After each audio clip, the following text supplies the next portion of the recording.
শ্রী শ্রী ঠাকুরের গঙ্গাসাগর আশ্রম প্রতিষ্ঠা। চন্দ্রভাগা চাতুর্মাস্য শেষ হয়ে গেছে নির্দিষ্ট সময়ে। প্রায় 1 বৎসর আগে থেকেই মহামহোপাধ্যায় যোগেন্দ্রনাথ বাবা গঙ্গাসাগরকে নিত্য তীর্থে পরিণত করার জন্য জানান।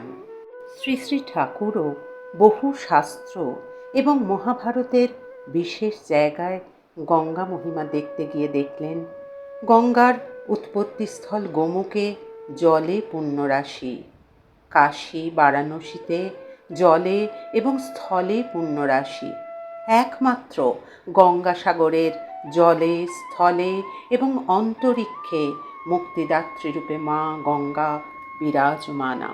তারিঘাটে অবস্থানকালে শ্রী শ্রী ঠাকুরের সংকল্প জেগেছিল গঙ্গাসাগরকে সারা বৎসর ব্যাপী তীর্থস্থলীতে পরিণত করবেন।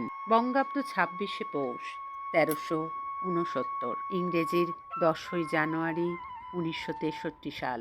সংক্রান্তির ঠিক 5 দিন আগে যাত্রা শুরু হলো।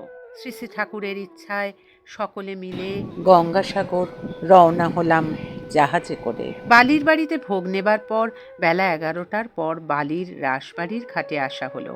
বিরাট জাহাজ, নামকারীর দল, কড়া গামলা বাসনপত্র, হাতা খুন্তি, ফল মিষ্টান্ন, বিদ্বান পণ্ডিত, ডাক্তার, সেবক মণ্ডলী, যাদের কোনোদিনও যাওয়াই হতো না, সেই সমস্ত বয়োবৃদ্ধ মায়েদের সঙ্গী করে পূজনীয় লক্ষ্মীনারায়ণ ঠাকুর সহ শ্রী শ্রী ঠাকুর চাপলেন জাহাজে। কলিহত জীবের মুক্তিদাত্রী গঙ্গাসাগর পুণ্যতীর্থকে নিত্য তীর্থে পরিণত করতে। প্রায় 1:30 নাগাদ জাহাজ ছাড়ল। আনন্দের সীমা নেই। শ্রী শ্রী বাবার প্রচণ্ড জ্বর সহ বিশ্রাম নিতে থাকায় এত আনন্দের মধ্যেও একটু বিচলিত ভাব সকলের। জাহাজ চলতে লাগলো। দুপারের নয়নাভিরাম নানা দৃশ্যাবলী পরিবর্তিত হয়ে যাচ্ছে মুহূর্তে। কলকাতার ঘাটে এসে একবার জাহাজ নোঙর ফেলল। নৌকো করে অনেকে উঠলেন। কলকাতা পার হয়ে মেটিয়াবুরুজ, বাটানগর, ক্যানিং, বজবজ একের পর এক নগরী পার হয়ে জাহাজ তার গতিতে ছন্দময় হয়ে জলের তরঙ্গ সৃষ্টি করতে করতে এগিয়ে চলল। কিঙ্কর পরানন্দ তার প্রিয়তম বাবার চরণ প্রান্তে গেলেন শরীর কেমন আছে জানতে। শ্রী শ্রী ঠাকুর বললেন, চল একবার জাহাজের উপর তলার ছেলেরা কি করছে চুপি চুপি দেখে আসি। শ্রী শ্রী ঠাকুরের হাত ধরে তাকে নিয়ে এলেন পরানন্দ। স্মৃত অনুচিতে জ্বরের উত্তাপ টের পাওয়া যাচ্ছে। শ্রী শ্রী ঠাকুর প্রথম এলেন মাঝের তলায় দিকসুই মায়েদের কাছে। বর্দির সংবাদ নিয়ে এবার উপরে উঠে এলেন নাম চলছে কিনা দেখতে। সেখানে ছেলেদের উপনয়ন হয়েছে এমন ব্রহ্মচারীদের দল রয়েছে। গঙ্গাদা, সচ্চিদানন্দদা এদের সহযাত্রী।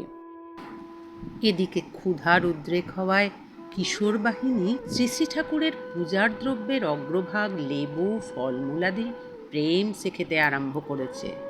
কেউ কল্পনাও করতে পারেনি শ্রী শ্রী বাবা অসুস্থ অবস্থায় নিঃশব্দে পদসঞ্চার করে এমনভাবে হাজির হয়ে চোরেদের হাতে না হাতে ধরে ফেলবেন।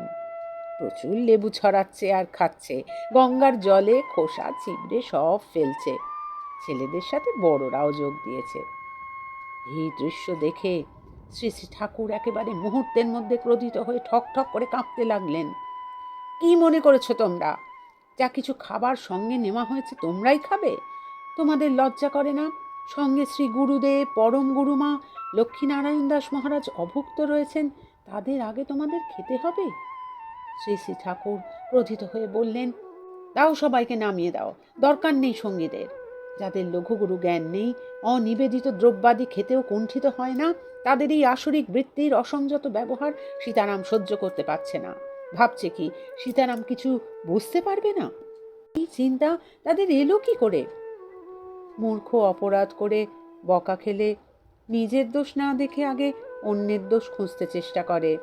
শ্রী শ্রী ঠাকুরকে এভাবে প্রচণ্ড ক্রোধের সঙ্গে কথা বলতে দেখে অনেকে ভাবল পরানন্দজি ঠাকুরের হাত ধরে আছে মানে সেই শ্রী শ্রী ঠাকুরকে সব দেখাতে নিয়ে এসেছে, ওই এর জন্য দায়ী।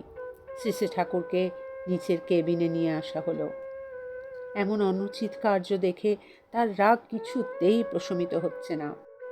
বাচ্চা ছেলের দল নিজেদের দোষ স্বীকার করে তার শরণাগত হলেও তাদের প্রতি তিনি একটুও দিকপাত করছেন না। জাহাজ এগিয়ে চলল। চলমান জাহাজেই সন্ধ্যা প্রার্থনা হলো। অখণ্ড নামও চলছে পালাক্রমে। রাত্রে ডায়মন্ড হারবার এলো।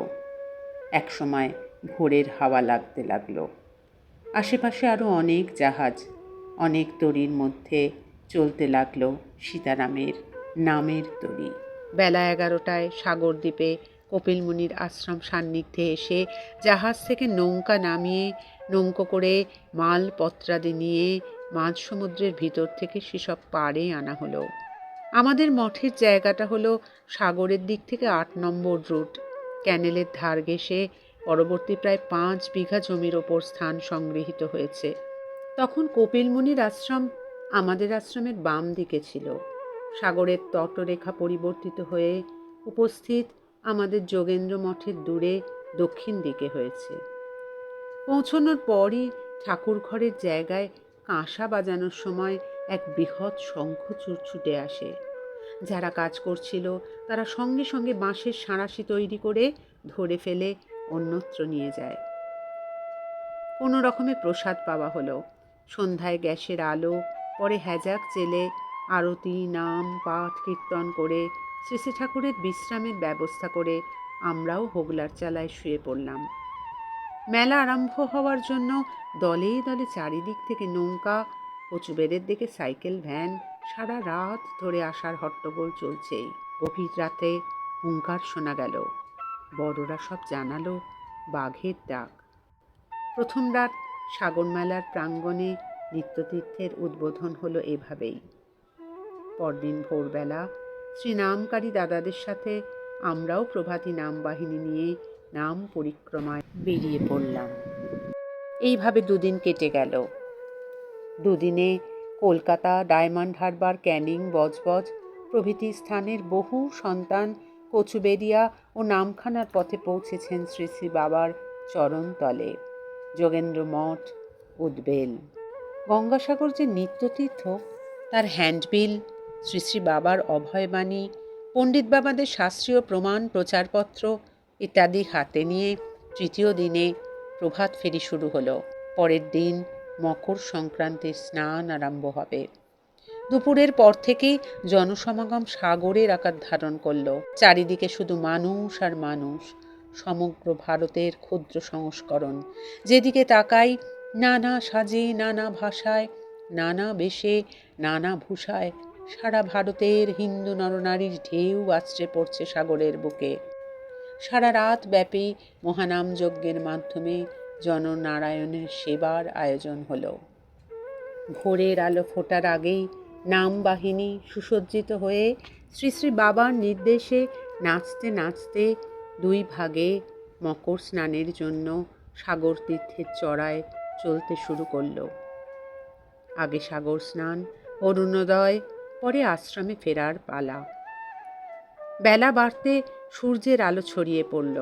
কোথায় পথ, কোথায় ঘাট, সর্বত্র একাকার হয়ে গেল। দিগদর্শন করা সম্ভবপর হচ্ছে না। ফেরার পথে জনজোয়ারে সবাই দিশেহারা। যোগেন্দ্র মঠের নিশানাও গেল হারিয়ে। কোনো ক্রমে পুল পার হয়ে আশ্রমের দরজায় এসে চিনতে পারা গেল আমাদের যোগেন্দ্র মঠ। শ্রী শ্রী বাবাকে নিয়ে সেবকদের আরেক বাহিনী স্নান ও পরিক্রমায় বের হলেন। ঠাকুরের সান্নিধ্য লাভের আশায় অনেকে ক্লান্তি ভুলে আবার নতুনভাবে বেরিয়ে পড়লেন। শ্রী শ্রী ঠাকুরের নির্দেশে আজ সাগর তীর্থে এই মকর সংক্রান্তির মহাস্নানের সমাগম। তাঁর ইচ্ছাতেই আমাদের মধ্যে দিয়েই এই নিত্যতীর্থের শুভ উন্মোচন হলো।